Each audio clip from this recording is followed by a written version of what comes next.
Bueno, les doy la bienvenida nuevamente a otra sesión del ciclo quinto del Club de Lectura Un Mundo Feliz. Hoy continuamos con Barranquilla 2132. Para el día de hoy vamos a estar charlando, comentando, discutiendo los capítulos 7, 8 y 9 de esta novela. Y tengo una intuición previa, creo que algunas de las dudas que habían estado surgiendo en los encuentros anteriores parcialmente nos ha dado algunas pistas y algunas respuestas el autor a través de los personajes. Creo que han surgido unas nuevas por ahí en los planteamientos que está haciendo la novela en estos tres capítulos, pero pues bueno, vamos por partes, vamos con calma el día de hoy. Entonces, pues nada, ya estamos acá los que somos y entonces podemos empezar a mirar quienes desean empezar a participar en la noche de hoy con sus observaciones, comentarios, reflexiones a propósito de estos capítulos para la noche de hoy.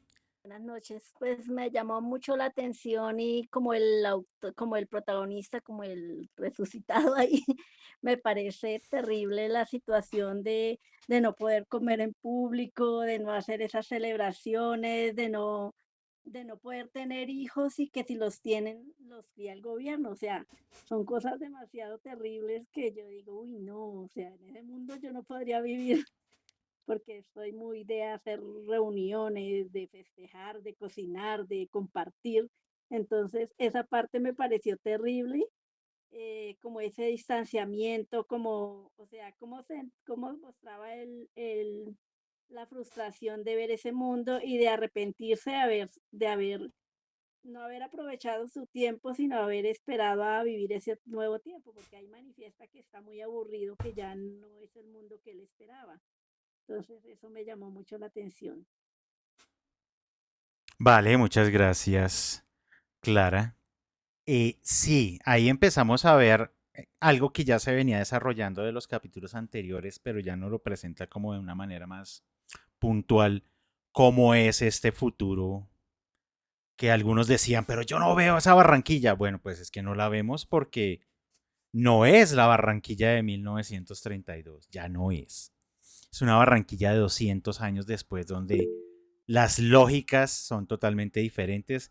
Sí, paradójicamente, aunque es Barranquilla, es un futuro muy frío, muy distante, muy parco, que efectivamente pues a Rogers, que además ya sabemos cómo se llama, ya tenemos el nombre completo de Rogers, para aquellos que también preguntaban como, no, pero es que, ¿cómo así que Rogers y Barranquillero? Porque bueno, ya sabemos su nombre completo. Pues claro, eso a Rogers le está afectando un poco porque él dice, hombre, o sea, ¿qué pasó? O sea, ¿por qué se perdió como lo que a él le parecía que era pues la lógica de las interacciones sociales? Pero bueno, ya hemos visto cómo se está transformando. Marley Ovis, te escuchamos. Hola, muy buenas noches para todos. Me encanta estar nuevamente con ustedes. Pues me sorprendió mucho porque si hay algunos detalles que uno los trae aquí a colación a nuestra realidad actual. Cuando nos empieza de pronto a hablar de ese control de la natalidad tan estricto, el hecho donde él dice que no esperaba volver y encontrarse con que ya se había perdido el amor, el romanticismo, que ya todo parecía un contrato. Entonces uno dice, wow, se parece como a esa transacción que hace uno ahora o esas modalidades de noviecitos que se inventaron los muchachos hoy en día. Entonces uno dice, sí, está como que pegando duro con la realidad actual que tenemos nosotros. Y algunos cambios que ya él menciona, por ejemplo, ese paseo del malecón, que afortunadamente yo lo conocí hace muy poquito el malecón y quedé sorprendida cómo está de organizado y de bonito. Entonces, viendo como el relato que él hace, que ya era algo peatonal, que para un recorrido, que muy bonito, entonces me voy yo y digo, bueno, este tipo en 1933 ya me está hablando de algo que se creó acá en el 2017, entonces sí estamos como muy sujetos a nuestra realidad actual. el que se perdió el amor, donde empieza con el rollo a hablarnos de la política, y nosotros muchos sabemos que la costa es muy de manejar la política y la está plasmando tal y cual como muchos la hemos vivido, porque nos está hablando de que ya la persona no tiene voz ni voto, que ya no tiene capacidad de pensamiento, que ya estamos como en automáticos, que parecemos unos muñequitos. Y uno dice, bueno, sí, para la época política muchos perdemos hasta la conciencia y se dejan llevar del encanto del político y de las promesas, y ya nos está hablando de la transacción que se hace con los votos. Yo digo, wow, eso venía de tan atrás, o realmente ya lo iba percibiendo. Entonces, pues a mí me encantó porque sí vi muchas cosas de lo que hemos vivido, los cambios que ha tenido Barranquilla son muy lindos y ya no los estaba plasmando allí. Y lo que me dejó más sorprendida, que no, esto mejor dicho, me dio en el corazón y me enamoró este tipo, porque sí, realmente el amor se ha perdido. O sea, ya esos detallitos, ya esos noviecitos de detalles de romanticismo, de florecita y toda esa huevonadita, ya eso se perdió, ya simplemente una transacción. Hola, mijo, ¿cómo está la cama? Entonces, realmente sí, me encantó y me gusta ese relato que es muy claro. Me encantó estar acá con ustedes. Un abrazote. Muchísimas gracias, Marliovis. Eh, por acá, Andrea Carolina nos dice, pareciera la pérdida de lo humano, del amor, la estética, el arte, la curiosidad, la libertad de elección, los placeres. Yo a mi esposa le envío flores y demás. Muy bien, muy buen detalle, Andrei. Recordemos que la pérdida de eso del amor también viene de esa revaloración, según la novela, de la relación hombre-mujer, ¿no? Porque entonces Rogers decía como, hombre, es que la belleza está relacionada con lo femenino, ¿no? Con la mujer. Y que entonces cuando ya estaban vestidos todos como igual, él decía, hombre, ahí se perdió algo. O sea, hay esa ruptura de cómo el hombre ve a la mujer hace que, según de nuevo el personaje principal, se pierda el elemento de lo bello. Eso nos lo había hecho en los capítulos anteriores, pero en estos capítulos además nos ha dicho una cosa muy interesante al respecto. La belleza es utilidad. Entonces, claro, lo que nos está presentando es que el futuro es un futuro pragmático. Es un futuro donde las cosas deben tener una utilidad, incluso la belleza. La belleza es útil para unos fines que vamos entendiendo que son como muy de mercado, podría decirlo. Entonces, claro, ahí ese cambio ya empezamos a entender un poco cuál es esa lógica de esa Barranquilla futurista. Y el otro elemento que me pareció angustiante, pero un poco anticipado, el problema de nuestra democracia, ¿no? Que está profundamente relacionada con el problema de compra de votos. Es decir, seguramente, porque eso es intuición mía, el autor a través de este personaje pues nos está hablando de un problema que ha existido en este país desde hace mucho tiempo. Que la democracia nunca la hemos entendido más como participación, sino un problema de corrupción. Entonces, impresionante. O sea, es decir, como que haya puesto de plano ese tema y que me imagino en el momento en que fue publicada esta novela, más de uno se habrá arrancado los pelos de la cabeza diciendo, no, ¿cómo así? Pero pues hombre, es un mal que parece que nos persigue desde hace mucho tiempo y pues interesante verlo planteado en esta novela. Por acá Andrea nos dice, y es que en la novela hay una clara apuesta por simplificar y sacrificar nombres, sonidos, entornos, palabras a nombre de la comodidad. Y que un detalle de eso es que me pareció buenísimo. No, es que ahora escribimos por sílabas. Y yo dije, pucha, ¿y eso cómo se hace? Eso va a ser bien complicado escribir por sílabas, pero bueno, ahorita iremos acercándonos, acercándonos a esas temáticas. James, lo escuchamos.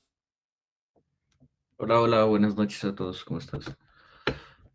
Bueno, Creo que sí, sí se han ido desarrollando algunas ideas, ¿cierto? Nos estamos como adentrando un poco a conocer ya al detalle cómo se comporta la sociedad, cómo se comportan las relaciones personales. Nos dio una mirada bien interesante a la democracia y a lo que puede llegar, lo que usted nombraba, Diego, lo que puede llegar a pasar. A mí me causa un poco, digamos, de asombro es pues la idea de la ambición a sus justas proporciones, como él decía ahí. Ya nadie tiene ningún tipo de ambición y se nota, ¿no? O sea, todo el mundo está como en su mundo, nadie quiere, todo es tan plano, nadie quiere tener un poco más y pues está toda la idea del comunismo y todo lo que originó esa crisis del 2000 y demás. Entonces, esa me parece una idea interesante. Lo otro es lo que nombraban la utilidad y la belleza como capacidad de trabajo. Entonces, creo que ahí hay un poco, o me genera a mí una idea como paradigmática, digamos, porque se acaba el amor y volvemos como a los contratos, ¿no? Tú me sirves, yo te sirvo, algo así. Eso y lo otro, la última idea es, bueno, nombran como una especie de tablet, que es como la nueva máquina de escribir y justamente lo que decía Andrea, se sacrifica la ortografía por la comodidad y yo dije, qué triste. Y ya, gracias. Muchas gracias, James. Creo que todas esas cosas nos resuenan y nos interpelan de una manera tan brutal. Claro, en 1932, José Antonio Osorio Lizarazo jamás se hubiera imaginado que existiría una cosa llamada celular, ni que en esa cosa existirían cosas como WhatsApp y redes sociales. O sea, eso es imposible que él se lo hubiera imaginado. Pero ha anticipado ese problema de la construcción de la comunicación a través de esos medios y esas formas. Claro, él lo está planteando a través de la interacción, ¿no? O sea, que en la interacción y se ha perdido y todo esto, y claro, lo está relacionando pues dentro de las cosas que él tenía en su entorno, como por ejemplo lo de los medios, ¿cierto? En particular lo de los periódicos. Que también nos está planteando otra cosa que nos sigue afectando, es ese, no sé, yo no lo llamaría control, pero sí esa presencia permanente de los medios como el lugar en donde todos tienen que estar pendientes de todo lo que se está diciendo ahí, ¿no? Entonces yo pasaba por ese pedazo y yo decía, oiga, sí, ese señor nunca se hubiera imaginado que es una red social, pero la está describiendo de una manera impresionante. O sea, porque pues las redes sociales es casi eso, es como el lugar donde quedó atrapado eh, la atención de las personas y como que quedó encapsulada en esos microespacios, ¿no? Pues para él los medios de comunicación de su momento pues son el lugar de encapsulamiento de la atención. Entonces, de nuevo, me parece muy visionario definitivamente el autor planteando ese aspecto de comunicación. Y James por acá nos dice otra, el fin de la patria, el fin de las fronteras, que, que es interesante porque, curiosamente, o sea, es una cosa muy curiosa. Es como si la humanidad hubiera dado la vuelta, ¿no? No, entonces se acaban las naciones y aparecen los estados-nación, o sea, las ciudades-estado, perdón. Entonces es como volvemos a la Atenas de el siglo, yo no sé qué, 7, 12 antes de nuestra era. Entonces uno decía, pues no, dimos la vuelta, o sea, dimos la vuelta entera. Decir como no, definitivamente esto de las fronteras no sirvió porque, según él también plantea, las fronteras generan eh, egoísmos que nos terminan llevando a las guerras. Entonces llegar y decir, no, no, no, o sea, teníamos que acabar con las fronteras para acabar con las guerras porque pues ese era el problema de envidia entre unos y otros. Y plantea algo supremamente romántico. No, hay una colaboración entre todas las ciudades del mundo. Hombre, hombre, cuánta falta nos hace eso, pero bueno, ahí lo dejó planteado al menos en la novela. Patricia, te escuchamos.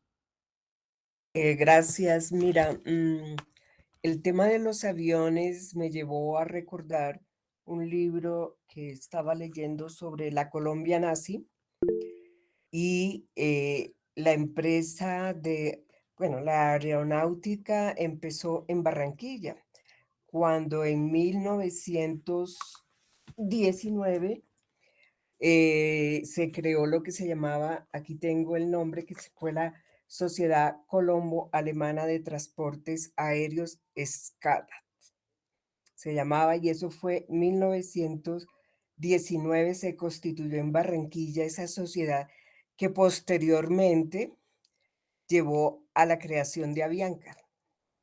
Entonces yo analizaba el tema de los aviones y pensaba que el autor no, ya para esa época él tenía 19 años, porque él nació en 1900. Entonces yo creo que en el libro este de Barranquilla 2132, él destacó el tema de la aviación que se inició en la costa a través del tema de los alemanes. Eso me impactó, y también en el capítulo, en el 9º, cuando va narrando todo el tema de la sensibilidad, que no, ya se había perdido, yo creo que también se pierde la capacidad de asombro. Ya la gente ya como que no tenía esa capacidad, como que todo era ya tan dado que perdieron esa capacidad de asombro. Pero el tema de la aviación me pareció muy interesante y lo relacioné con lo que él menciona, como ahora todo era a través de los aviones, ¿no? Yo creo que hace como un homenaje a esa Barranquilla. Gracias. Muchísimas gracias, Patricia. Habíamos comentado en sesiones anteriores que muy seguramente el autor era un tipo muy juicioso, muy estudiado, que hacía muchas investigaciones para sus obras y en particular para esta. Y a propósito del tema de la aviación o de la aeronáutica, él menciona un detalle que me pareció supremamente particular. Él conocía a los dirigibles. Y lo menciona precisamente para decir, y fue ese la forma de movilidad aérea la que fracasó. Esa no sirvió. Tenía que haber una siguiente evolución al desplazamiento aéreo, que es estas avionetas que nos está mencionando, que ya sabemos no se mueven a través de gasolina ni eso, sino energía atómica, básicamente. Por eso no hacen ruido. Yo soy ignorante de la historia de Colombia del principio del siglo XX, pero yo no sé cuántos colombianos sabían de la existencia de los dirigibles. Yo no sé si hubo o pasó algún dirigible por Colombia, ¿no? Que desconozco rotundamente esa historia. O sea, yo nunca me he metido como en la historia de la aeronáutica en Colombia, y pues gracias por los detalles que nos dio hace un momento Patricia, pero me pareció muy interesante porque, claro, o sea, finalmente el problema de los dirigibles pues era lo que hoy sí todos sabemos de ellos, es que eran básicamente una bomba de tiempo volando, y pues evidentemente iba a ser muy problemático mantener esa forma de transporte de manera activa. Y que lo haya mencionado como, sí, no, y pasamos por ahí, pero eso no nos funcionó. Se supone que para la época creo que era como la proyección del futuro de la aviación, los dirigibles. Pero él llega y dice, no, esa no funcionó. Nosotros tenemos que seguir avanzando en nuestra evolución para llegar a una mejor forma de desplazarnos. Y lo de la pérdida del asombro, que yo creo que lo relaciona un poco con lo que Joan Manuel dice aquí en el chat, que esa sobreexposición a los medios, esa anestesia de la población, o sea, como que todo eso es un conjunto de situaciones que termina haciendo que las personas efectivamente pierdan sus deseos. Ya no quieren desear mayor cosa en la vida, o sea, es como un existir por existir, que además planteado con lo que ya habían comentado, que es lo del control de natalidad, que es el control de natalidad. O sea, yo creo que cualquier tirano ha soñado con ese control, llegar y decir, el Estado va a controlar la natalidad de las personas. Eso tiene, o sea, Y claro, y lo plantea como que, sí, no, pues es que para que podamos existir, según la novela, tocaba hacer eso. Y uno dice como, wow, wow, wow, wow. Tremendo lo que nos está diciendo por ahí el autor a través de sus personajes. Andrei, lo escuchamos. Bueno, iba a escribir que el guionista del último Superman se había leído Barranquilla 2132 para el control de natalidad. Eh, nada, los adelantos tecnológicos o el que aparece que mencionabas ahorita, Diego, en página 58-59, quizás se parezca un poco como a las predicciones de Nostradamus, que se supone que lanzan ahí un montón de cosas y es donde se van como que enlazando con el tiempo que supuestamente quiso decir esto y demás.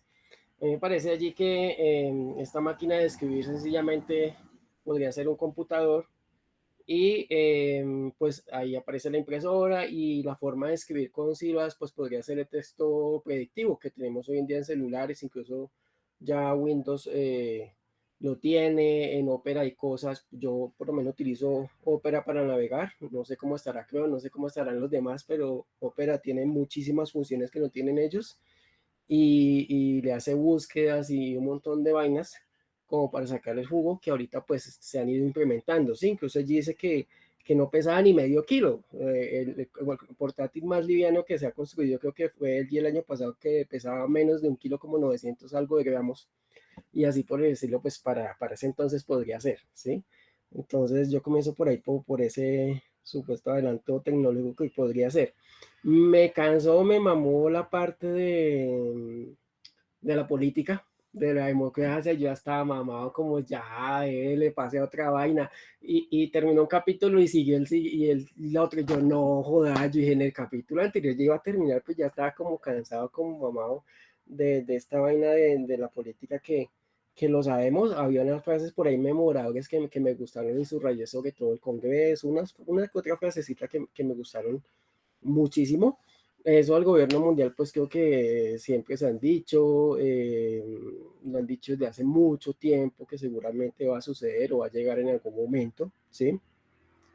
Y tú ahorita decías bueno, lo de Barranquilla, que yo en un momento lo he nombrado, me sigue decepcionando, y no tanto por Barranquilla geográficamente, sino Barranquilla en la persona de Rogers, ¿sí? Que ya vimos su nombre completo, es Juan, ¿qué? Bueno, algo por ahí apareció en el primer capítulo, en el 7, Juan Francisco Rogers, ¿sí? Eso me gustó por lo menos el nombre ya completo, pero no se asoma es en la figura de él, ¿sí? Cuando yo ya había escuchado este libro en un laboratorio de escritura que asisto de vez en cuando los viernes a la Julio Mario, y la persona que lo dirige había recomendado este libro y yo decía, ¿cómo será un costeño en el 2132? ¿Sí? Tenía como ese imaginario y aún lo sigo sin ver en Juan Francisco Rogers y veo es un bogotano, veo es un rolo, es lo que veo, ¿sí? Yo soy de Antioquia, mis abuelas, que nunca conocí a mis abuelos, pero sí a mis abuelas, seguramente nacieron principios de 1900 y demás, y ella se le sentía de dónde eran, ¿sí? Por la forma de ser, absolutamente todo. Así estuviera en un futuro, pues debería uno como sentir esa tierra y aún me la sigue debiendo. Ese control de natalidad sí está bárbaro, está jodido. Yo decía, ¿cómo es que hinchan pecho por unas cosas, ¿sí? Que nosotros ya hemos dejado esto, lo otro atrás, la simplicidad, pero son los, yo creo que ahí estaría Adolfo Hitler sacando pecho con este control de natalidad, con esta forma de hacer política en las personas, de meterse el Estado completamente en la vida de las personas y que además parece que a las personas les gusta, ¿sí? Entonces yo decía, esto sería el sueño de Adolfo Hitler y muchos más, como tú lo has dicho, de ese control de natalidad tan fuerte que por ahí mirando de China se implementó en el 79, no sé cómo, no leí, no busqué más cómo será, pero creo que este está supremamente fuerte y claro, allí irían cosas ya también tecnológicas, aunque no las nombra tácitamente, pero ahí estarían como el hecho de que tendría que haber allí seguramente un estudio de ADN con lo que nombra que tendrían que estar perfectos como para poder concebir una nueva vida, ¿sí? Sería como el superhombre. Entonces esas partes me siguen llamando muchísimo la atención y pues hay otras cosas por ahí, pero ahorita más adelante les nombro. Muchas gracias, Andrei.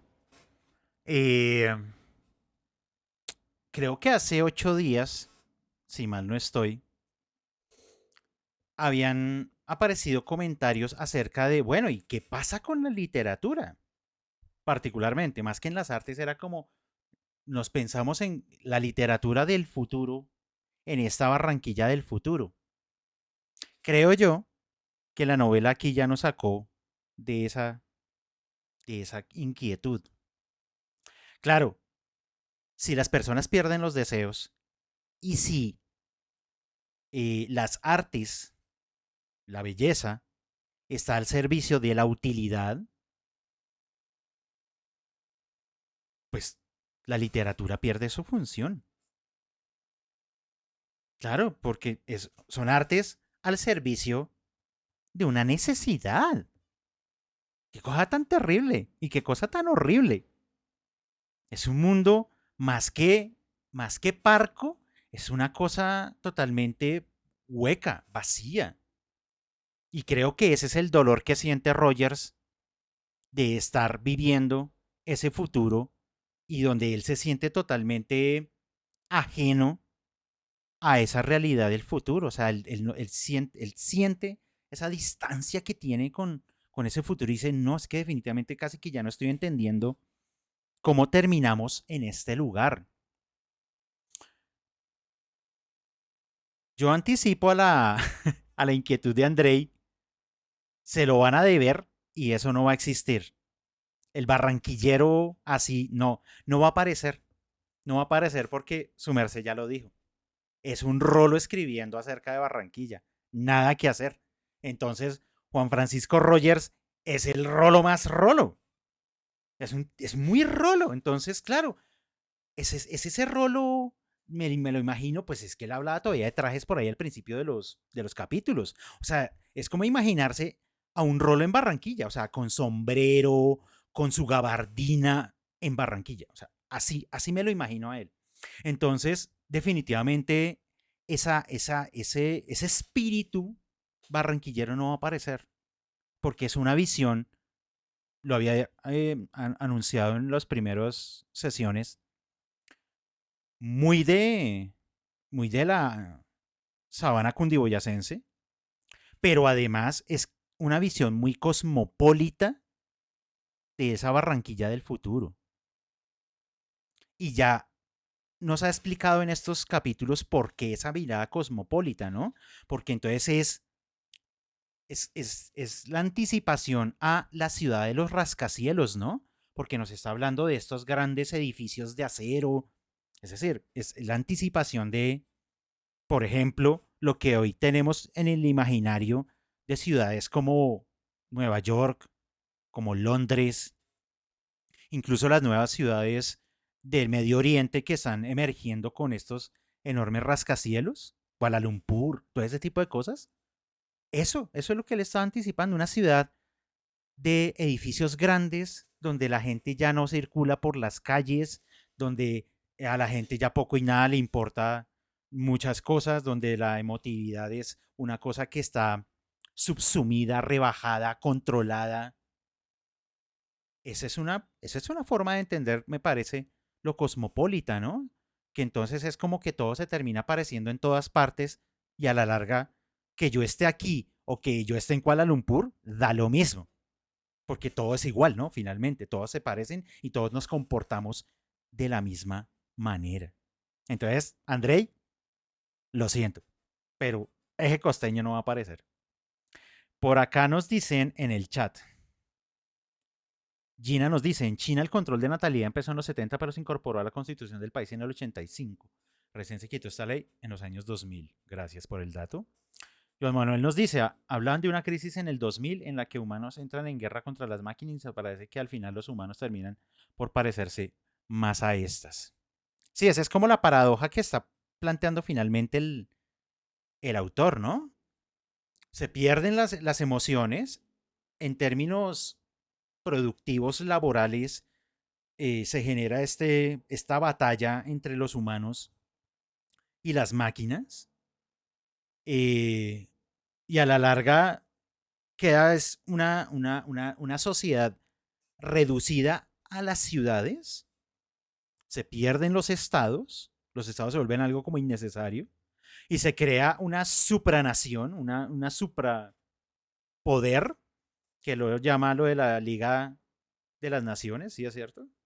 Las asambleas universales, de las que parece haber existido un precursor en una Liga de Naciones, que de nuevo también me pareció un poco premonitorio, ¿no? O sea, es decir, las Naciones Unidas nacen en el 45 y él, de todas maneras, ya unos años antes ya siente o prevé que al menos va a aparecer una entidad de este orden. Claro, las Naciones Unidas servirá para otras cosas muy diferentes, pero de nuevo, él, dentro de las posibilidades de la ficción, lo que le permite es pensar una entidad que efectivamente va a estar por encima de los espacios socioeconómicos, que va a controlarlo absolutamente todo, ¿no?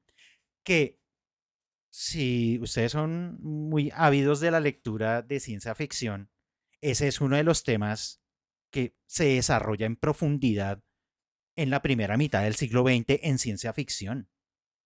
El control social. Es decir, no tenemos que ir muy lejos.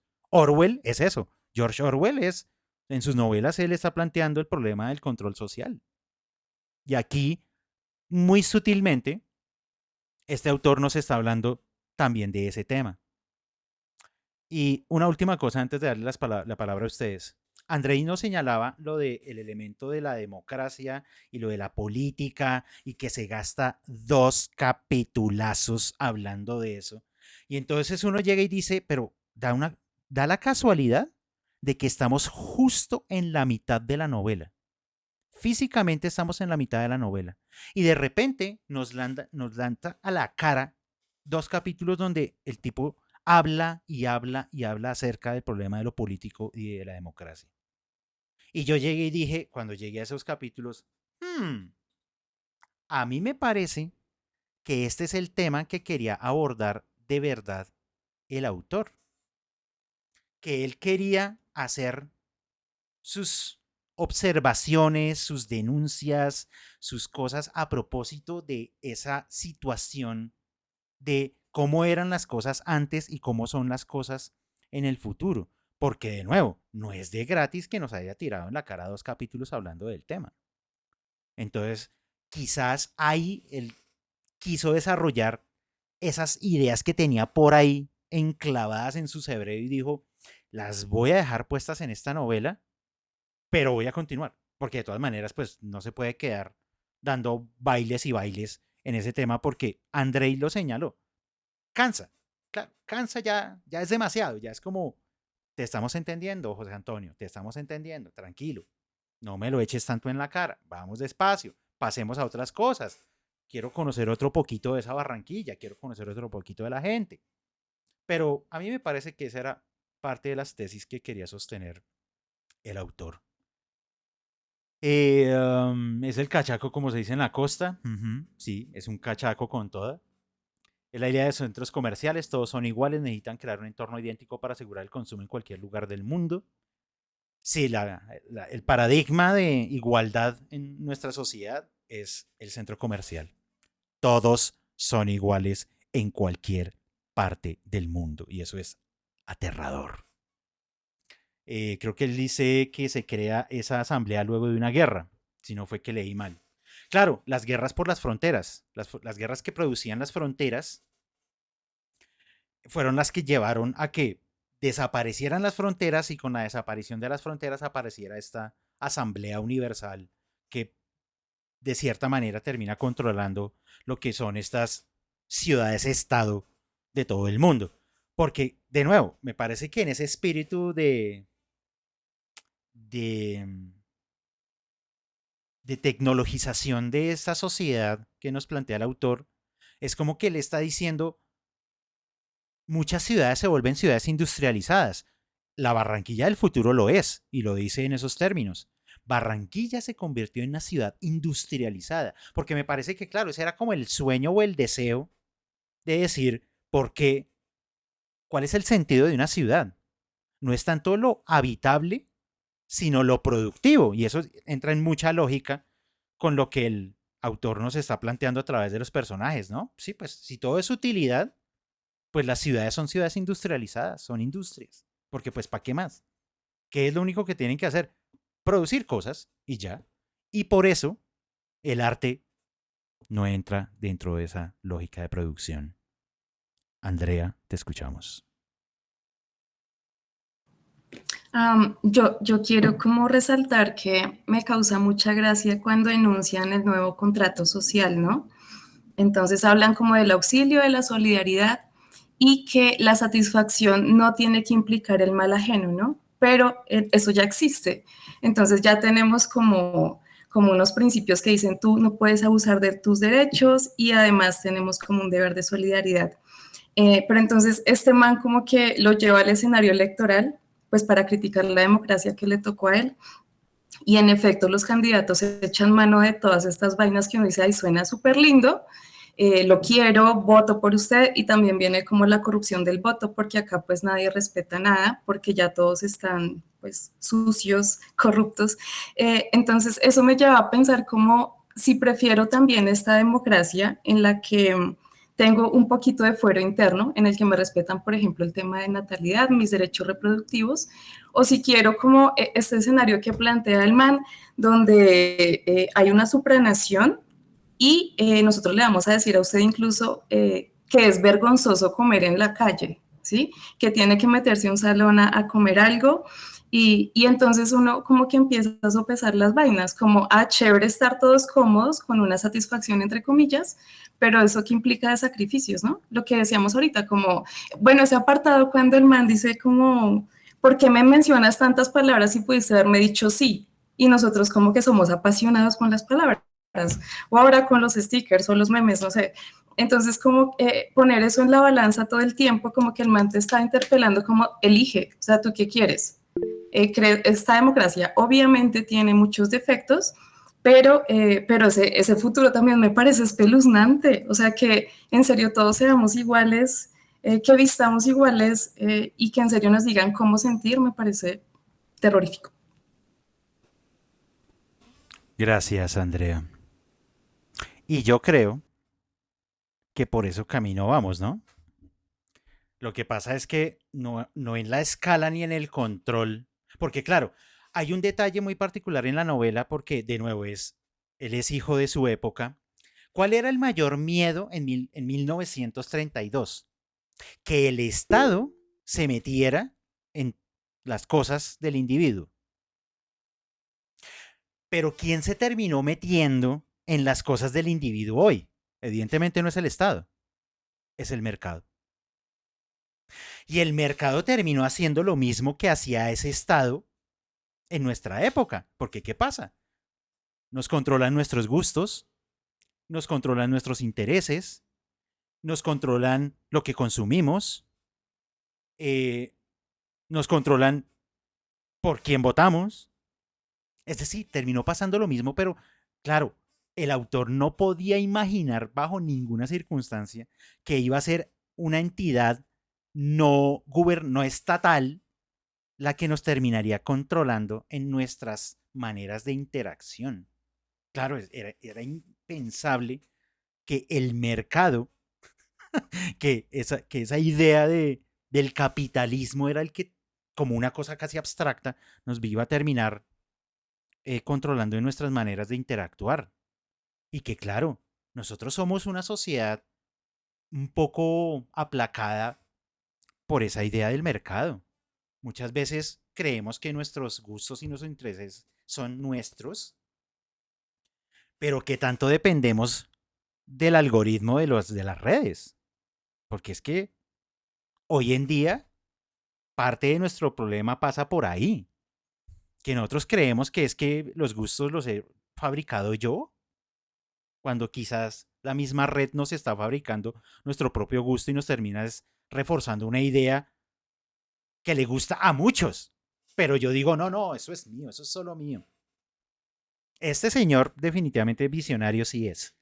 Y sí está planteando unas situaciones que, de nuevo, para 1932 tendrían que haber sido escandalosísimas. Decir como, no, pero por Dios, José Antonio, ¿cómo se te ocurren esas cosas? Bueno. Nayarit, te escuchamos. En primer lugar, déjenme decirle que soy una persona horrible, porque a mí ese control de natalidad me encanta.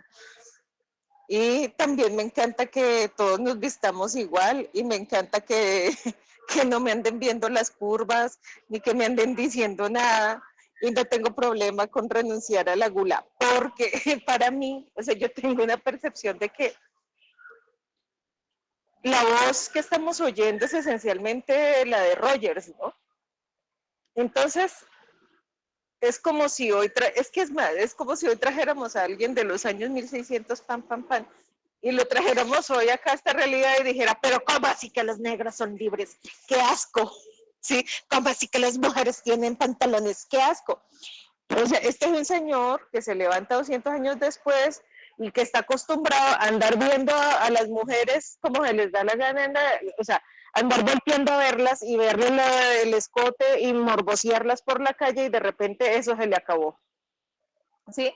Y dice, ¿cómo así? Es que ya no puedo dar amor. No, huevón, en ninguna parte dice que el amor no existe. Lo que dice es que si usted quiere tener una relación conmigo, tenemos un acuerdo que es un contrato. Y en ese contrato quedan las reglas claras. No como esa maricada que hay hoy en día, que es que uno sale, empieza a hablar con un man, de repente se lo echa a la muela y como a los 3 años uno dice, oye, ¿qué somos? Y no, solo estamos saliendo. O sea, yo sí amo la contratación y la definición de pautas claras, porque es que esa falta de claridad entre las relaciones humanas es trascendente. Y esa noción de que la paternidad, todos los hombres respondan por todos los niños, pues yo soy partidaria de eso y de alguna manera todos lo estamos haciendo porque entre todos estamos pagando los parafiscales que mantienen al ICBF, que a su vez mantienen a los niños de todos los demás, y limitaría mucho, en efecto, esa clase de comportamiento continuado de la gente de andar engendrando hijos y abandonándolos y dejándolos a la de Dios y a la caridad de los demás. O sea, a mí en eso, yo decía, puta, no, yo no veo ahí ningún problema. Yo no veo ningún problema. Lo que pasa es que dejamos cierta hipocresía que él la idealiza, ¿sí? Porque dice, no, es que se acabó el amor. No, marica, no se acabó el amor. La gente puede sentir amor y precisamente porque siente eso es que se celebra en el contrato. Yo estoy tan segura de lo que quiero, tú estás tan seguro de lo que quieres, firmamos un contrato. Y si pasa el tiempo y ya no lo queremos, pues terminamos el contrato. No como ahora que tenemos relaciones supuestamente monógamas y cuando nos damos cuenta el man tiene mujer, peladitos y otra novia. O sea, eso sí que me parece terrible. Pero bueno, eso es porque yo soy un ser horrible completamente. Amé todas y cada una de las afirmaciones relacionadas con la política. No solo porque me parece un visionario, sino porque digo, jueputa, la porquería de la democracia colombiana está desde comienzos del siglo pasado. Yo creo que desde el momento en que germinaron acá los primeros que se pensaron este país como una alternativa de Estado. Y amo también que desaparezcan las naciones. No hay una cosa que me parezca más ridícula que una nación. O sea, que uno se ponga una camiseta y diga, ay, esta es mi nación. Eso es monda. Me gustó mucho, sobre todo porque yo o sea, la semana pasada me leí La Costa Nostra, ¿no? Entonces, por eso decía ahorita lo del balecón que le regaló Chara a Ida Merlano, porque lo cuentan.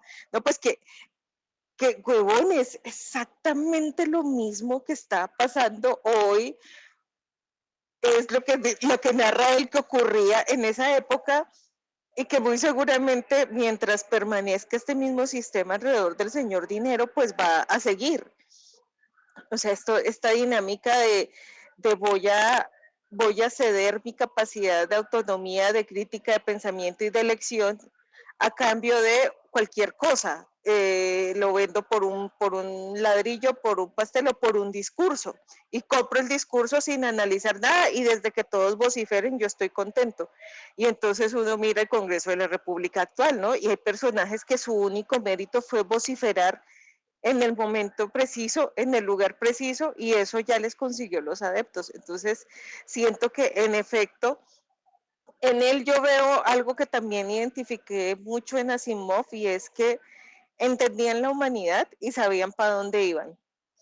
Pero yo creo que la entendían porque miraban muy bien el pasado, y nosotros como masa tendemos a ser como cíclicos. Entonces estamos otra vez volviendo por allá algo que ya hicimos. Es muy seguro que esto que estamos viviendo ahora se vivió en el pasado, pero con otros nombres y otras cosas, y que va a terminar en lo mismo. Entonces, ¿yo qué siento? Yo que siento que Rogers mira al mundo con ojos de pasado, añorando unas cosas del pasado, pero partiendo de su propia perspectiva. Él no ha hablado con ninguna otra persona.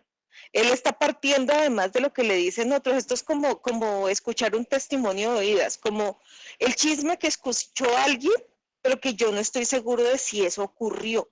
Entonces, no sé, una parte de mí le quiere dar el beneficio de la duda a la humanidad, pensando en que eso que plantea no es del todo malo.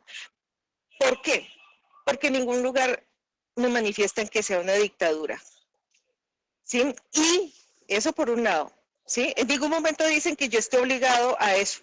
La única situación es que yo tengo un límite para ejercer para reproducirme. Pero en ningún lado dicen que yo tenga la obligación de reproducirme, ni que yo tenga la obligación de vestirme de esa manera, no, sino que son convenciones sociales que adoptamos.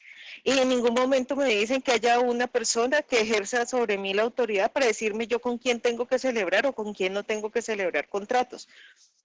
Sí, sino que es libre. Y siento que esa libertad valida de alguna manera la situación, sobre todo cuando Rogers está partiendo solo de la versión de uno de los sujetos. Porque además con el médico apenas si hablan, y con el otro no tienen ninguna discusión, o sea, solo habla con Gu, que es el que es parlanchín, el otro no. Y que sabemos si Gu también tiene el tipo también tiene su sesgo, ¿no? Me gusta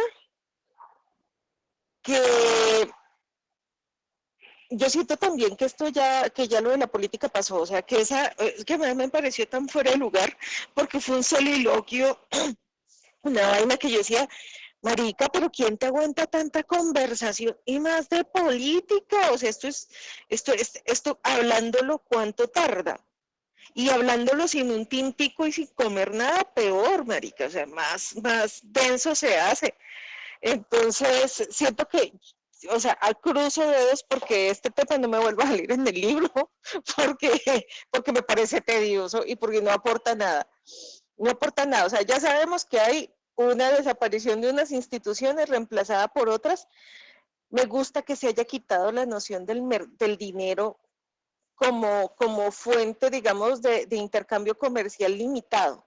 ¿Sí? O sea, ahí no podría ser posible que se inventen una guerra para generar un comercio o que le hagan un bloqueo económico a otro país, y eso me gusta. O sea, siento que políticamente hablando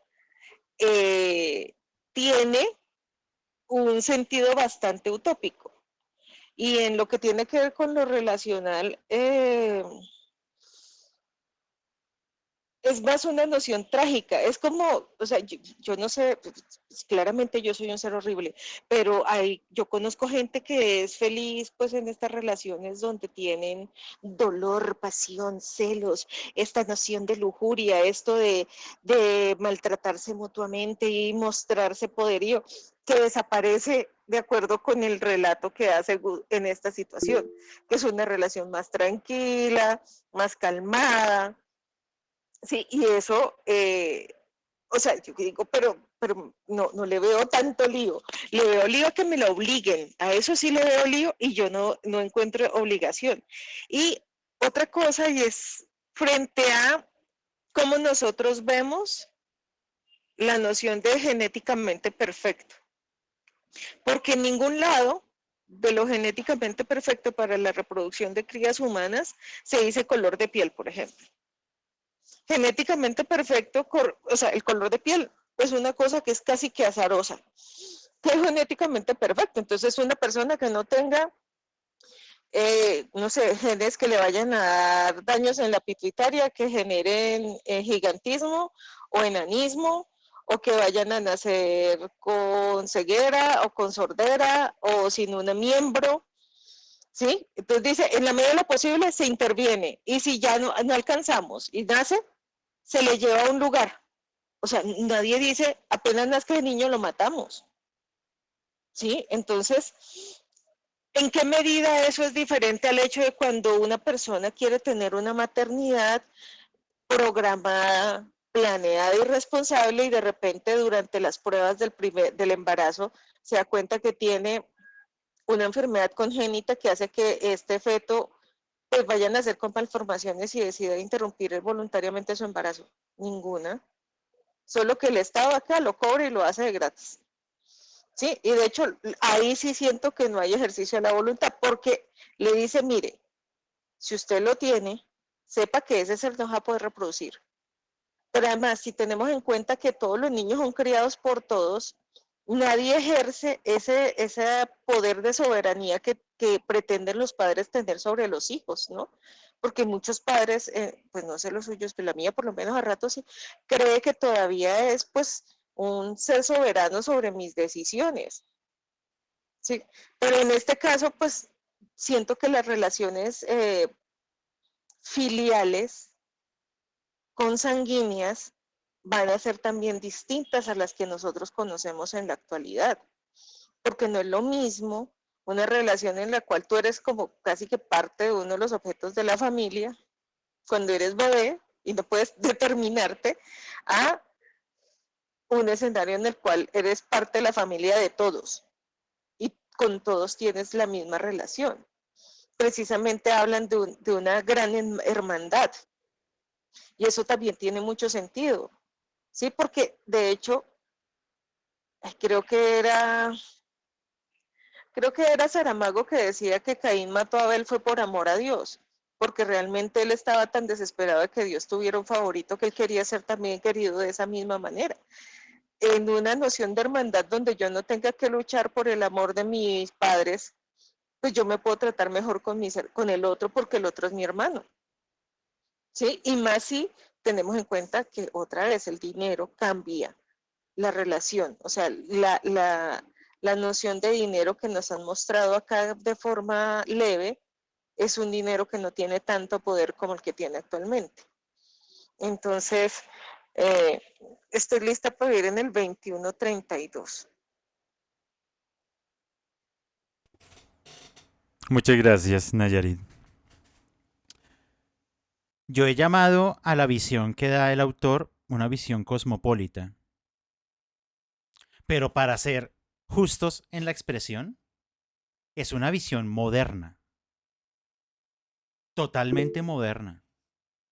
Claro, yo estoy de acuerdo con Nayarit en esa visión porque me parece que a lo que apuesta el autor es ese gran sueño kantiano. Que todos seamos mayores de edad y que tengamos la capacidad de determinarnos a nosotros mismos.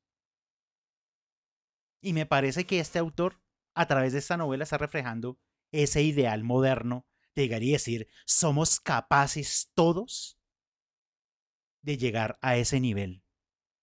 Por eso, si ustedes sienten que esta Barranquilla está como vacía o como que aunque es grande se siente pequeña, es por eso. Porque es, creo que también lo dijo Nayarit, es una visión utópica. Es una visión utópica del mundo. Es una utopía, realmente. Claro, el deseo, porque era el año 1932, todavía se podía soñar con esa idea de la modernidad como el individuo en control de todas sus emociones y sus pasiones y su racionalidad y su raciocinio al servicio de una cosa que nos podría servir para entendernos entre todos y que la humanidad funcione a las mil maravillas. Claro, esa es la apuesta que parece que está haciendo el autor a través de los personajes y de la historia. Y por eso tenía que dedicarle tanto tiempo a la política. Porque es llegar y decir, eso ya no se necesita porque parece que nos podemos autorregular. Lo que pasa es que la realidad nos mostró un camino muy diferente al camino de la modernidad. Y lastimosamente, un señor que ya fue nombrado en este lugar y el cual no voy a volver a mencionar, cogió la modernidad y se la patració de una manera que nadie se lo hubiera imaginado. Es muy difícil, me parece, es anhelable, pero muy difícil llevar a la práctica los principios kantianos en el siglo XXI. Por muchas cosas. Pero ese era el deseo y me parece que es parte de lo que el autor quiere defender en la novela. Y es interesante porque no es que sea una cosa buena o mala. No, simplemente lo está pensando como, esto es una evolución. Esto fue un cambio en 200 años. Y ya. ¿Que Roger se siente incómodo? Pues claro. O sea, a nosotros nos va a pasar si nosotros nos duermen hoy y nos despiertan en 200 años, no vamos a entender nada. Pero nada es nada. Vamos a decir, pero esta gente, ¿por qué hace eso? ¿Y por qué piensa así? ¿Y por qué camina de esa manera? ¿Y por qué se viste de esa otra? Pues claro, no vamos a entender las cosas, seguramente. Y me parece que eso es legítimo en la construcción de ese personaje Rogers. Sí, claro, es una persona que dice, hombre, no, mi loco deseo de despertar 200 años después, no, estaba muy loco, o sea, porque un poco nos está diciendo lo que en algún punto pues comentaba yo de qué es ser un escritor, ¿no? Pues uno es hijo de su tiempo. Nosotros mal que bien entendemos un poco nuestra realidad y un poquito hacia adelante y un poquito hacia atrás. Pero 200 años, ese es un juego que, hombre, cada vez es más difícil. Yo se los he comentado por ahí en los anteriores encuentros. La ciencia ficción le cuesta cada vez más pensar en un tiempo lejano, porque ¿qué es eso? H.G. Wells en La máquina del tiempo termina diciendo vamos a volver al principio. O sea, vamos a dar la vuelta entera. O sea, después de la tecnología y después de todo, vamos a volver a ser sociedades primitivas. Es difícil, claro. Eso sí, no lo niego. Dos cositas, dos fragmentos que quería resaltar de la novela para seguir dando la palabra. Primer fragmento. Entonces el hogar, otra palabra vana. El hogar estaba constituido a base de una desigualdad bárbara entre el hombre y la mujer. En el hogar del hombre predominaba con la fiereza salvaje del macho, de su fuerza, de su superioridad. La mujer aceptaba dócil y silenciosamente aquella brutal imposición, violatoria de la definición misma del ser humano. Ahora, los sexos son idénticos ante la ley y ante la sociedad. Las uniones matrimoniales tienen el simple carácter de amistad íntima. ¿Cuál otro quiere usted que tuviera? Pero cada uno vive su vida, cada uno está independiente y libre. Claro, puede haber un contrato, pero hay algo por encima del contrato, la individualidad. Porque este mundo que nos está planteando el autor a través de estos personajes es ese. Yo soy totalmente independiente de cualquier otro ser. La individualidad llevada al máximo. La máxima expresión de la individualidad es esa. Claro, ¿no? Si yo me caso con alguien es casi que funcional, porque eso ya lo hemos visto en la novela. Y ante todo, que yo sea un ser independiente y libre. El sueño del mercado, pero bueno, me estoy yendo por las ramas. Y el segundo fragmento, que me parece impactante, pero certero, dice, oh, las emociones inauditas de las playas, los concursos de belleza, la dulce sensación antigua. Sí, ahora también se hacían concursos de belleza, pero los ideales estéticos habían cambiado fundamentalmente. Era más bello quien ofreciese mayores capacidades de trabajo dentro de la respectiva profesión. Hágame el favor y la definición de belleza. Era más bello quien ofreciese mayores capacidades de trabajo dentro de la respectiva profesión. Ay, Dios. No digo nada más. Alexander, lo escuchamos.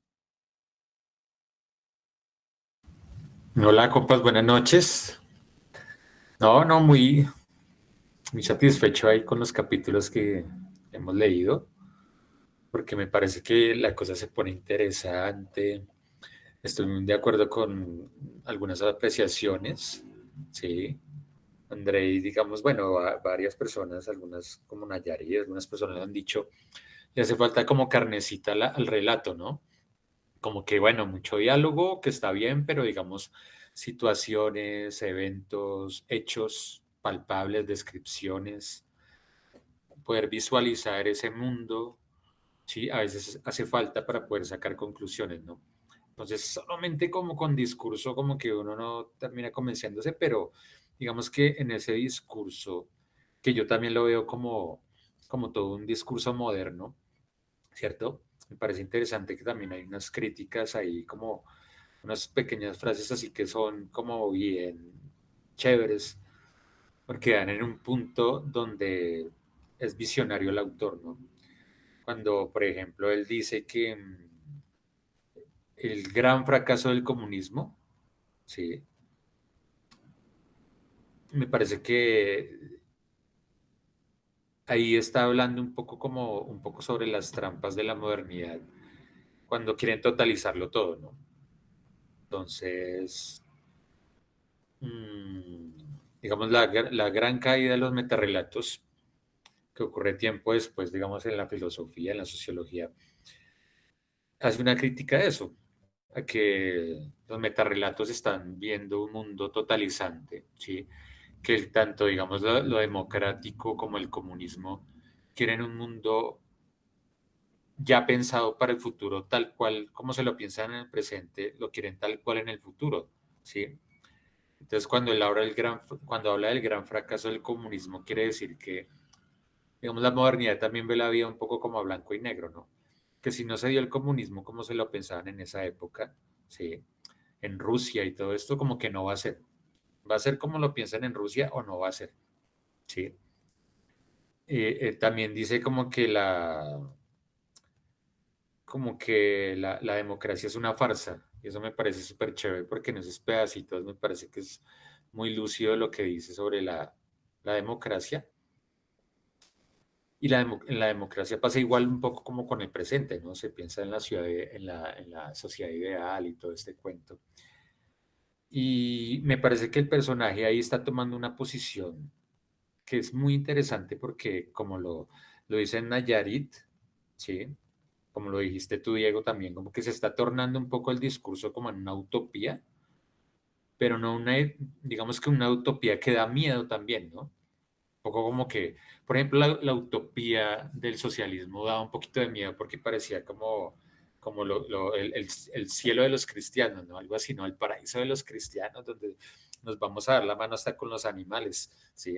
Que vamos a abrazar ahí a los leones y todos vamos a hacer así como una armonía súper chévere. Entonces, pues eso da un poquito de miedo, ¿no? Y eso pasaba en los metarrelatos, ¿sí? Entonces, ¿qué pasa con lo que dice Nayarit? Nayarit, yo estoy de acuerdo con muchas cosas que dice ella sobre y lo que tú hablabas del modelo del hogar, que eso ya una farsa en el futuro, porque hay muchas cosas rescatables. Los mismos, digamos que los mismos periodistas dicen, pero mira que en este presente, o sea, en el futuro, hay cosas muy parecidas al comunismo de esa época, ¿sí? Sino que el gran fracaso quiere decir eso, ¿no? Como no se dio como lo pensábamos en el pasado. Entonces esas pequeñas cositas, ¿sí? Que alcanzaron digamos, a mutarse y a hacer de otra manera, eso no vale porque no era el comunismo que nosotros pensábamos, ¿no? La democracia, no, pues digamos que está ahí, sí, como un imperativo categórico, como tú lo dices, Diego, ¿no? Como una cosa kantiana del imperativo categórico. Y es un poco chocante porque como que eso no es, o sea, ¿sí? Es chocante porque sí, claro, pareciera que hubieran libertades y es contradictorio, porque dicen, hay libertades, pero entonces si no están estas reglas, digamos, para la natalidad, para el control de la natalidad, entonces hay amonestaciones, ¿sí? No hay una total libertad. Lo venden con un discurso de libertad, pero en los hechos, como lo están diciendo ahí, si hay amonestaciones, hay un control hasta sofisticado, porque yo diría que en ese futuro que están hablando ahí, hay como un autocontrol, sí, más que disciplinamiento, es como una sociedad de control de nosotros mismos controlando nuestros deseos, nuestros instintos, nuestro modo de reproducirnos tan sofisticado que ya no hay necesidad de penalidad y se puede, digamos, nombrar, catalogar como una libertad. ¿Por qué? Porque como ya nadie nos está obligando, sino nosotros mismos, entonces es una cosa que pareciera libertad, ¿sí? Entonces, como Nayarit menciona, también me parece chévere, como que decir, bueno, vistámonos igual, pues ella quiere eso, ¿no? Que pereza a los hijos, todo eso es interesante porque son cosas que también lo proponen digamos, el feminismo, de cierta manera. Pero ¿qué pasa? Que la multiplicidad no se tiene en cuenta, ¿no? Porque pues, son como ideas filosóficas que vienen después, ¿no? Pero entonces lo moderno no tiene en cuenta, digamos, la multiplicidad, ¿no? Sino que las cosas son universales, entonces, así como ocurre en la China, ocurre en Colombia, ¿sí? Por eso también como que todo lo ponen en una sola, digamos que en una sola medida, ¿no? Nueva York, Barranquilla, porque como ya todo se parece. Entonces está esa uniformidad de la modernidad, mientras que la multiplicidad propone otras cosas que eso vendría después. Entonces es difícil como imaginarse la multiplicidad en el discurso que nos está presentando en la novela, que sí lo hay, me parece que sí lo hay, sino que es muy tímido, pero me parece que es interesante por eso, ¿no? Como que el comunismo no se dio, pero hay cositas que propone el comunismo y que digamos un poco también tiene que ver con la filosofía posmarxista, los que llaman marcianos, que dicen, bueno, ahora del marxismo podemos rescatar esto, ¿no? Podemos rescatar esto otro ya, esto no, nada que ver, sí, o sea, un marxismo crítico hace un poco lo que está pasando en la novela con algunas situaciones, pero ahí qué pasa, me parece que en estos capítulos es interesante porque hay como una disyuntiva ahí en la que uno se está preguntando, bueno, listo, uno se pregunta si el protagonista de Rogers es prácticamente el único que está oponiéndose a ese sistema, porque el resto todos están supuestamente felices con el sistema. Así en su interior no estén contentos, pero exteriormente pues pone que todos manifiestan estar felices y con este tema de la eugenesia que es como darwinista un poco, todos están como contentos, bueno, ¿sí? Entonces el único que se opone es él porque pues todo este cambio de época, de ideología, todo este cuento, en parte pues lo hace oponerse, pero como en pensamiento, ¿no? Vamos a ver si se opone con alguna otra cosa que no sea, digamos, solamente su pensamiento. Entonces, en este momento de la novela, a mí me parece interesante porque como que uno dice, bueno, esta novela se va a tornar en algo utópico, donde digamos Rogers de pronto se acomoda a las circunstancias y dice, pues sí, tan chévere, hagamos la vida pues cómoda, finalmente que hijo de madre se acabó la lucha de clases, sí, nos ofrecen una vida tranquila, o se va a oponer o qué va a pasar, ¿no? Porque si hay una oposición sería como una distopía, ¿no? Entonces, digamos, en la distopía hay oposición a esa utopía que a veces da como un poco de miedo. Hay esperanza de cambio, porque si nosotros no estamos de acuerdo con esa utopía que nos ofrece ahí el futuro, digamos, la resistencia da una posibilidad de cambio. Entonces, digamos que hay como unas categorías en cuanto a eso y es la distopía, ¿no? Hay una esperanza de cambio. Digamos que no es el mundo como queremos que sea, sino que la distopía es algo como que en el futuro pasó cosas que no debieron haber pasado, ¿no? Entonces, puede que sea un final, la novela al final puede terminar como una utopía, una distopía, o como lo dicen algunos teóricos, también podría ser una contrautopía, ¿no? Que la contrautopía digamos que quiere decir un poco como una reacción conservadora a la utopía, ¿sí? Digamos que la utopía nos la montan como algo ideal, ¿no? Como algo que todos quisiéramos. Pero la contrautopía sería algo así como un futuro que finalmente resulta siendo como como se diría, un poco como reaccionario, ¿no? Como conservador más bien, ¿no? Un futuro conservador que vuelva como a los buenos tiempos donde todo era mejor y sí, y no se dé cabida a las resistencias, a las revoluciones, a los cambios, digamos, que tengan en cuenta, por ejemplo, a las víctimas o cosas por el estilo, ¿sí? A los oprimidos, ¿sí? Que tiene que ver un poco con la liberación, con temas fuertes que la distopía trata. Entonces me parece que ahorita, pues, estamos ahí en ese camino. No sé, pues yo también hablaría un poco como de las contradicciones que hay en los discursos de estos capítulos. Por ejemplo, el mundo sin fronteras, ¿no? Ahí los periodistas hablan que no, que nosotros ya no tenemos fronteras y qué tal, pero después hablan de que para el control de la natalidad hay unas fronteras imaginarias, ¿sí? Para poder ponerse de acuerdo y que no sé qué, y que controlar y que esto y lo otro. ¿Y qué son las fronteras de los países si no son fronteras imaginarias? ¿Sí? Entonces finalmente pues es como una especie de nombrar las cosas de otra manera, pero en sí el modelo sigue siendo un modelo moderno, ¿sí? Sigue siendo un modelo moderno porque no rompe con esos relatos y digamos, no, pues no añadiría nada más, yo pensaría en eso. Sí, yo pensaría en que toca esperar a ver en qué termina, ¿no? Listo, compas, gracias. Muchas gracias, Alexander. Vale. Yo creo que ese puede ser una buena meta, llegar y decir, bueno, como le metió tanta reflexión político-democrática a la novela en estos capítulos, ¿esto para dónde va? ¿A la utopía o a la distopía?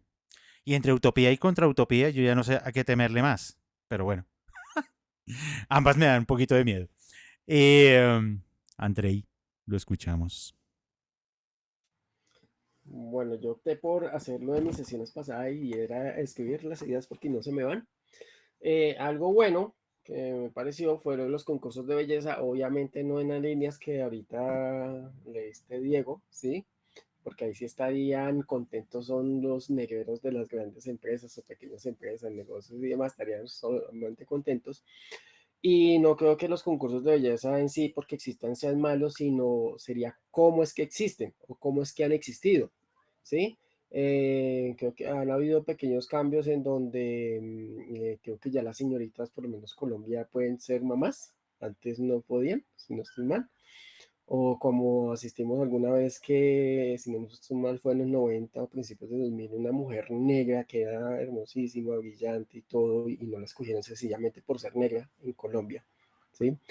Como tampoco creo que esté mal, por lo menos yo lo hago, soy una mujer linda, hermosa, buena, etcétera, los calificativos que se le quiera dar en la calle, volteo y miro, no sé qué, entonces no está mal, sino el cómo se hace, que creo que lo realmente está mal. Y si vamos a las fuentes de las palabras, creo que la hermosura va más a lo físico realmente y la belleza a lo interno. Entonces seguramente de alguna manera irán cambiando porque se tendrán que ir adaptando, así como las empresas se han ido adaptando, por lo menos las de entretenimiento, que es algo que me mama, por lo menos de Disney, que quiere hacer inclusión y toda la cosa, pero es una inclusión simplemente monetaria, y como es una inclusión simplemente monetaria, han hecho cosas buenas como películas animadas, la de Buzz Lightyear, que me parece genial, y otras más, la de Elementos, que todo el mundo se ha ido encima de ellas por lo que allí aparece, pero me parece genial, simplemente que es una empresa que lo hace de manera monetaria, entonces como no le sale el alma, pues no lo sabe defender o no lo defiende como debería ser. Hoy veía un titular donde decía que una empresa francesa va a despedir el 57% de sus empleados para el 2024, ¿sí? Es una empresa y que van a ser reemplazados por inteligencia artificial. resúmenes de PDF y demás. No sé si se han acercado a esas tecnologías, pero yo la semana pasada necesitaba unos resúmenes de PDF, me acerqué supuestamente el mejor software que hay ahorita de la inteligencia artificial y dije, no, esta vaina es un fiasco. O sea, yo no compro esta vaina porque es un fiasco, era como coger los títulos principales y y yo dije, esta vaina no funciona. Entonces va a ser muy loco, llegará un momento seguramente, como decía en el espacio, esta lucecita que no me acuerdo si tiene o no tiene nombre, pero para mí hoy en día sería Alexa en las casas, algo así, como en Los Simpsons que vuelve a aparecer esa parte de Odisea en el espacio, sería para mí. Entonces nos vamos acercando seguramente a eso. Y creo que en todo ese apartado de política él hace un llamado de atención muy fuerte sobre la democracia concebida como una religión, ¿sí? Y eso se dio en la época de evidencia y se sigue dando cuando son elecciones y toda la cosa, entonces, y seguramente se va a seguir dando porque pues a quienes manejan el poder, manejan los medios de comunicación, eso les funciona, ¿sí? Allí los sentimientos han sido tan suprimidos que ya lo han nombrado, y se me adelantaron, pero acá lo está notando que supuestamente la utopía del buen gobierno y de la buena administración se ha cumplido, ¿sí? Es decir, se tiene que suprimir toda la emoción, todo el sentir para poder llegar a esa vaina. ¿Por qué? Porque en las religiones, poquitas religiones que conozco, hasta el mismo Dios, es un hombre más con sentimientos, con imperfecciones. Entonces, para llegar a esta utopía hay que suprimir todo ese sentir. Y allí se ve en la novela, en esa serie que estoy viendo de Halo, parece tal cual que allí les meten algo, un aparatico y le suprime todas las emociones a los Spartan, por si lo han visto, parece genial esa parte. Y la decepción de Francisco, del protagonista, lo decía ahorita Diego, que me pareció genial, que eso, el algoritmo, ¿sí? Me parece muy cierto porque se va llevando cada vez esos algoritmos a un ensimismamiento cada vez mayor, es decir, lo que a mí me guste y eso a quién le sirve, pues al mercado y a la política. Ya lo vimos con esta empresa de Facebook, cuando fueron las elecciones, creo que fue con Trump, de cómo le sirvió esa segmentación, esa clasificación, y es algo que a mí me mama hoy en día mucho más de esa clasificación por generaciones, por gustos y todo, y eso le sirve es al mercado, porque así es como se vende, ¿sí? Entonces es algo también que tener mucho cuidado. Y por ahí lo decía Francisco en el chat, Frank lo decía sobre pues de dónde viene todo ese modelo nazi, de dónde fue copiado y todo. Yo decía, pues los del 2132 son unos HPs porque es un crimen tener simplemente una discapacidad, ¿sí? Entonces ahí es una deshumanización completa, porque en algún momento creo que lo he dicho acá, o sea, no hay nada más humano que la rabia, que la ira, que el querer matar a veces, aunque obviamente no se debería hacer, pero eso es supremamente humano, eso es lo que realmente nos hace humanos, todos esos sentimientos, tanto los buenos como los malos, lo que nos hace humanos, y quitarlo, no sé en qué quedamos. Y cuando ahorita Nayari hablaba sobre el control de natalidad y la posición que asumía el contrato, yo decía, eso a mí me parece que, por lo menos a mí no me gusta se me asimila a Loki en los Avengers, cuando está en Alemania, hace arrodillar a los humanos, y es sencillamente como el discurso de ustedes tienen miedo a la libertad porque no saben administrarla, más o menos, no en esas palabras, en otras palabras, pero más o menos es como la diferencia que hago de ese pedacito, o como el título de este libro que no he leído, que es de Eric Fromm, creo que se llama Miedo a la Libertad, si no estoy mal, y Skinner, que era la contraparte conductista a los psicoanalistas, creo que tiene otro, bueno, no me acuerdo el título, pero tiene una contraparte de ese título. Entonces, como no saben administrarla y necesitan a alguien que los esté ahí como dictador guiando, y son más contentos ustedes humanos así de esa forma. Es como lo que Loki dice, por lo menos en esa parte. Y ya. Muchas gracias, Andrei. Camila, te escuchamos. Sí, hola, buenas noches. Pues yo realmente tengo una pregunta. Cuando estaba leyendo estos capítulos o los otros, esa parte que nosotros hablamos de visionario, ¿no? Que yo al principio decía, oye, sí, el tipo se adelantó de su tiempo y bla, bla, me pregunté, pero es que son demasiadas coincidencias, es como si estuviera viendo una bola de cristal. Entonces estaba pensando en los editores. Este libro fue, creo que estamos leyendo una edición del 2016, 12 o algo así. Entonces la pregunta es, yo tengo claro que algunos editores cambian a un lenguaje actual algunas novelas del pasado, simplemente para actualizarlas, bla, bla, bla. No sé si eso estaría pasando con este libro y por eso nos parecen tantas coincidencias. No sé, tal vez cambiaron los nombres, no sé, algo así, pero es que llegó un momento en que yo dije, "Uy, no, es demasiado, es como si el man estuviera leyendo el tarot o si hubiera fumado algo". Entonces esa es la pregunta que tengo. Vale, gracias, Camila. En principio, no. Claro, además de que el autor lleva muerto un montón de años y además que están reeditando la, parece ser, única edición que existió de la novela. En principio lo que están publicando es tal cual el libro que se publicó en 1932. Porque además no tienen opción de modificación de la obra. El editor en este caso no tiene ninguna posibilidad de cambiar absolutamente nada. Es más, si existiera algún error dentro de la novela, tiene que dejarlo. Porque pues era como salió la edición, nada que hacer. No es como que una edición mejorada, modificada, no. Tal cual. Salió tal cual. Ahora bien, siendo así, por eso yo me sigo sosteniendo en que el tipo era visionario. Que yo creo que para mí visionario es, el tipo entendía muy bien su presente. El tipo entendía tan bien su presente que dijo, yo puedo hacer unas apuestas a futuro entendiendo mi presente en una novela de ciencia ficción. Ojo, no perdamos esa frontera. Es novela de ciencia ficción. Son apuestas locas. Claro, la locura siempre tiene una base, creo yo. Entonces, pues, él parte de la base de una realidad, de un presente, de unas lógicas y hace unas apuestas. Y ahí lo deja. Me parece que la discusión, sobre todo la de la sesión del día de hoy, se puede parecer mucho a la que se tuvo en el año 1932 con esta novela. Porque es discutir un poco entre o nos volvemos una máquina y nos volvemos hipermodernos, o nos mantenemos en esa idea pasada de que necesitamos las emociones y lo volátil y lo incontrolable de la humanidad. Así de buena es la novela. Así de talentoso es el escritor, que nos pone a discutir exactamente lo mismo, es mi intuición, hace 80 años y hoy en día.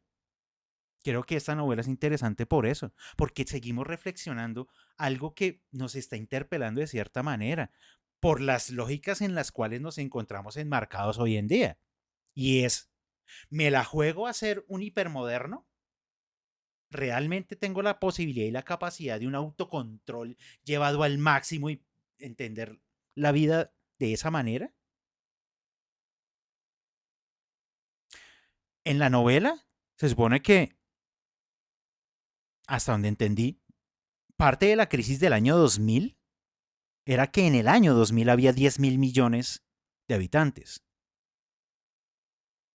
Pero luego sucedió lo del control de natalidad. Entre otras, de nuevo con esa idea que, si hemos sido seguidores de la ciencia los últimos 30 años, pues esa idea de abolir todas las enfermedades, ¿no? O sea, vamos a tener la capacidad tecnológica de que no exista enfermedad alguna en nuestra sociedad. Una idea de nuevo, producto de, claro, o sea, tenemos el control de las herramientas mecánicas para llevarlo a ese punto. Ese es, me parece que el control de natalidad también, como está planteado en la novela, va por ahí, ¿no? Pero también, obviamente, mantener un control poblacional para llegar y decir, solamente pueden existir cierta cantidad de gente para cierta cantidad de producción. Ahí pecó. Ahí el autor pecó. Porque pues el mercado se dio cuenta que lo que necesita es gente. No controlar a la gente, no. Gente en cantidades. Porque lo que necesita es consumo. No controlar los medios de producción. De nuevo, él es hijo de su tiempo. Él es hijo de su tiempo. Letra pequeña, página 1. La edición de este libro implicó realizar ajustes mínimos de carácter tipográfico y unificar el manejo de algunos signos de puntuación. Estas variaciones no están señaladas en el texto. Vale, muchas gracias por el apunte, Andrei. Seguimos siendo modernos, por esto nos sigue interpelando la novela. Sí, claro, estamos todavía como en ese... O sea, es decir, estamos enfrascados todavía con la democracia. Hasta ese punto. O sea, después de cuántos milenios y seguimos enfrascados con el problema de la democracia. Nunca leo la letra pequeña y ya entiendo por qué me meto en lo que me meto. No hemos llegado al 2132 y nos estaremos decepcionados como Getagu. Claro. Han cambiado muchas cosas, pero realmente no han cambiado tantas. Hay cosas que definitivamente nos suenan extrañas en la novela, pero me parece que, de nuevo, eso es parte del talento del autor creando este mundo. No tenemos que olvidar que estamos viendo toda la historia y todo este universo desde los ojos de Rogers. Ojo, Rogers es el que está decepcionado. Es Rogers. Como, oh no, esas pérdidas pero ¿cómo así que ya no puedo admirar a una mujer? Bueno, es Rogers. Estamos viéndolo todo desde los ojos de Rogers. Y claro, tampoco nos podemos enfrascar en que vamos a ser Team Rogers o Team periodistas o Team modernos versus Team emocional. No, o sea, porque finalmente, primero, la novela no nos va a dar respuestas, porque para eso no es una novela. Y segundo, pues nada, estamos sesgados, alguien utilizó la palabra el día de hoy, estamos sesgados por la mirada de Rogers, no hay nada que hacer. Vemos el mundo a través de los ojos de Rogers. Y lo quería resaltar por el siguiente fragmento. Dice por acá... bueno. Después de que yo había leído el fragmento pequeño del arte, sigue diciendo ese párrafo, que es un párrafo largo. El amor era ahora el más trivial de los contratos, la más vulgar de las amistades. Y como consecuencia de ella, la capacidad admirativa había desaparecido. Ojo, porque aquí lo de la admiración está relacionado con el cuerpo de la mujer. Nada producía sorpresa, nada despertaba un verdadero interés. Dominaba una apatía desconsoladora por todo lo que no fuera el más brutal de los egoísmos. Su reingreso al mundo de los vivos, por ejemplo, publicado por los diarios con detalles minuciosos, no despertó la sensación que había esperado. Nadie manifestó curiosidad. Era indudable que los periódicos se leían como una necesidad permanente, practicada con el mecanismo que antes se colocaba en determinados actos físicos, y lo mismo debe ocurrir con los libros. Claro, esa es la voz del narrador, porque además hay un narrador, o sea, además de Rogers hay un narrador. Pero este narrador y Rogers son prácticamente el mismo. Están viendo el mundo como con una decepción así, diciendo como, qué horrible es el futuro. Prefiero vivir en mi tiempo porque aquí no es todo tiempo pasado fue mejor, sino como todo tiempo presente es mejor que todo futuro incierto. Entonces, claro, eso no podemos perder de vista eso. O sea, no hay una visión neutra del mundo en esta novela. Acá además unos periodistas que nos... Es muy chistoso cómo pues se ve obviamente la mano del autor en eso, ¿no? El periodista como la persona que tiene la claridad de una realidad social, ¿no? Son ellos los que entienden el mundo. Hoy no podemos sostener eso. Prácticamente imposible. Pero para él, los periodistas eran los que tenían la claridad, tenían el mundo en su cabeza, le cabía todo el mundo en sus cabezas y por eso ellos son casi que los elegidos para contarle cómo son las cosas a Rogers. Y claro, es una novela, y como no buena novela, todo está sesgado. ¿Sesgado a qué? Pues al interés que tiene el autor de contar una historia y armar ahí un discurso, que es cierto lo que sí ustedes sobre todo han dicho, esta se pasa de discurso.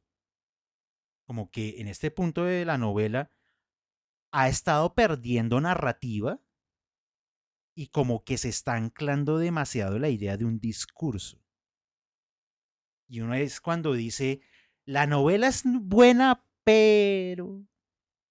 pero, como que hay algo que está perdiendo de novela en pro de un discurso ahí que es reiterado y repetitivo, porque son varias veces las que nos ha hablado de la crisis del 2000, y aquí ya se explayó en qué era esa crisis del 2000. Entonces como que uno llega y dice, claro, aquí se puso lenta la novela, porque ya lo dijo Alexander, le falta carne. O sea, ¿qué pasa con las situaciones? ¿Qué pasa con las acciones? ¿Qué pasa con un poco el desarrollo real psicológico de los personajes? Porque realmente lo que estamos escuchando es como una mente atormentada y pensando de manera como en ebullición. Pero pues, hombre, déjame ver a los personajes. Es que la cosa es tan grave que ni siquiera sabemos si son monos, trigueños, gordos. No tenemos ni idea. No tenemos ni idea. Entonces, vamos en la mitad de la novela, pero ya estamos entendiendo en parte al autor, si se dan cuenta. Como que este autor tenía una intención menos novelesca con esta novela, porque pues sus personajes no están realmente desarrollados, están presentados. Y hay un montón de ideas, porque es que la novela hasta este punto está llena de ideas, de reflexiones, los mismos diálogos se terminan volviendo es eso, ¿no? Una reflexión de otra cosa, no de los mismos personajes, ¿no? O sea, lo poco que nos han dicho como de, ay, sí, no, entonces encerraron a Rogers en el cuarto y se aburrió, entonces, ¿qué hizo? Leyó. No, pero, qué hijo de madre, hola. Qué hijo de madre, este man no prende un televisor, este man no prende nada, ¿no? Se pone a leer, no. Qué cultura, hombre. No, no sabemos, o sea, el tipo, no sé, es una cosa, ese personaje es muy raro, entonces, claro, uno dice, el autor estaba apuntando a otra cosa y utilizó como excusa la construcción de una novela. Y claro, la ciencia ficción siempre será un campo fértil para disparar ideas, ¿no? Porque pues claro, si esto lo hubiera construido como, qué sé yo, novela realista, pues hombre, hace rato se le había caído. Difícilmente lo hubiera podido publicar. No, no se puede, no se puede.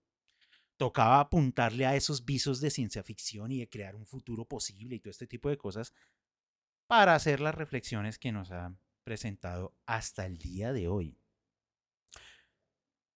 Nos faltan, sí, prácticamente la mitad de la novela, un poquito menos, y esperemos, confiamos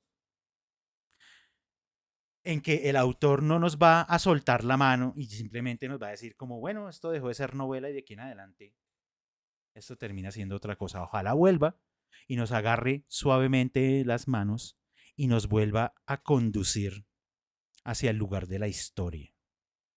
Porque él nos dejó una cosa botada. Y lo de las explosiones, hombre, sí que está la investigación y que la cosa y que la vaina, pero ¿y las explosiones? O sea, no me vaya a dejar botado, o sea, no nos castigue de esa manera. Esperamos, es el deseo, que no nos deje botados por ese lado. Y finalmente, bueno, no sé, es difícil empezar a pensar en cómo va a terminar la novela porque ya sabemos varias cosas del personaje, entre esas, que se va a morir, ¿no? O sea, tiene una degradación de los órganos por la descongelada y la vaina, que uno dice, pues en principio la novela se terminará cuando se muera Rogers. esa es la primera intuición, pero bueno, vamos a ver que mientras que viva el pobre señor Rogers, cómo sufre el cachaco este. A ver, ¿qué más nos va a brindar José Antonio Osorio Lizarazo en esta novela? A ver qué, porque ya puso la vara en un lugar complicado. Tenemos que ver si logra salir de ahí o se termina tropezando con sus propios pasos. Todo tiempo presente es una...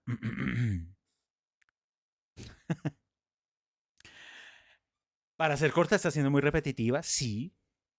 Y creo que es por eso, porque está construyendo más un discurso que una novela, pero es mi intuición, es mi intuición. Vamos a ver ya hacia el final de la novela si efectivamente termina siendo más un discurso que una novela o si efectivamente recupera el elemento narrativo en esta historia. Damas y caballeros, para dentro de 8 días entramos en la lectura de los capítulos, que además estoy perdido. 10, 11 y 12, ¿no? Sí, 3, 6, 9, 12, sí. 10, 11 y 12.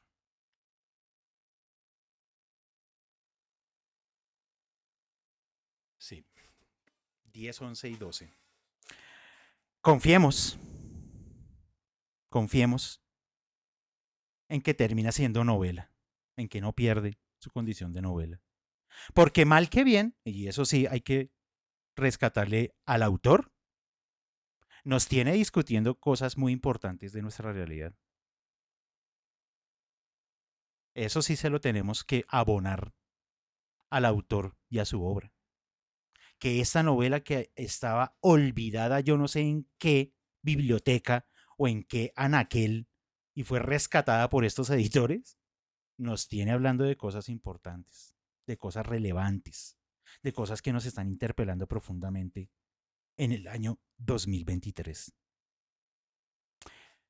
Como siempre, muchísimas gracias por participar de este espacio. Ustedes saben que este espacio es de ustedes para ustedes. Nos vemos en 8 días por el mismo enlace, con el mismo novela. Pásenla bueno, descansen, duerman y nos vemos. Buenas noches, gracias.